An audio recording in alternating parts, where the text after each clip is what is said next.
Вайна. Няма такога чалавека, які б застаўся раўнадушны да гэтага слова.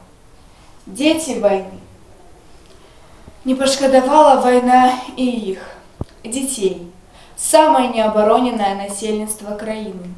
Я ведаю і хачу расказаць іншым, што моя бабуля, Пескун Ольга Константиновна, разам з дарослымі пазнала усе нястачы ваеннага ліхалецця, глядзела смерці ў вочы.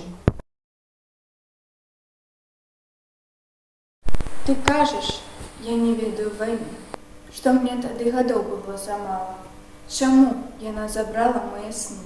На ўсё жыццё наперад сны забрала. Сям'я складалася з 6 чалавек. Маці Домна, бацька Константин і 4 сястры. Я, Паліна, Ганна і Ніна. Я была самой старэйшай.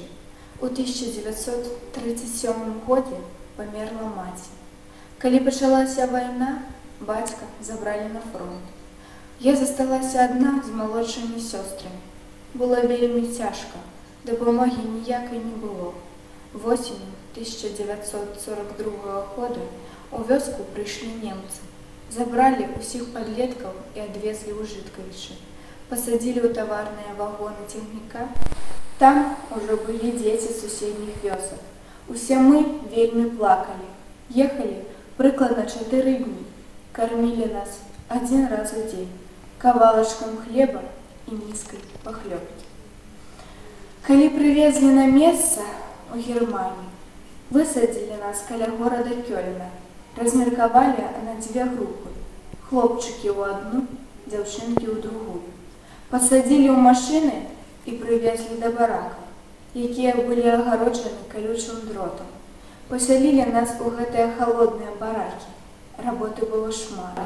Калі нешта не атрымоўвалася, моцна білі. Я працавала на кухні, чысціла бульбу, гатавала ежу, мыла посуд. Даводзілася цягаць 40-літровыя каструлі. Спалі па 5 гадзін у суткі. Астатні час працавалі. У канцы 1943 года нас вызвалілі французскія салдаты. Дома я была ў лютым 1944 годзе. Вайна яшчэ не скончылася, таму не пакідаў страх за сваё жыццё. Немцы, калі адступалі, былі яшчэ злейшыя, чым у пачатку вайны. Суседнія вёскі палалі, некаторыя разам з жыхарамі. У полымі помсты гінулі старыя і дзеці. Вызвалілі дзедаўку летам 1944 года. Людзі, захоўвайце мір. Мы, дзеці, не хочам паўтарэння вайны.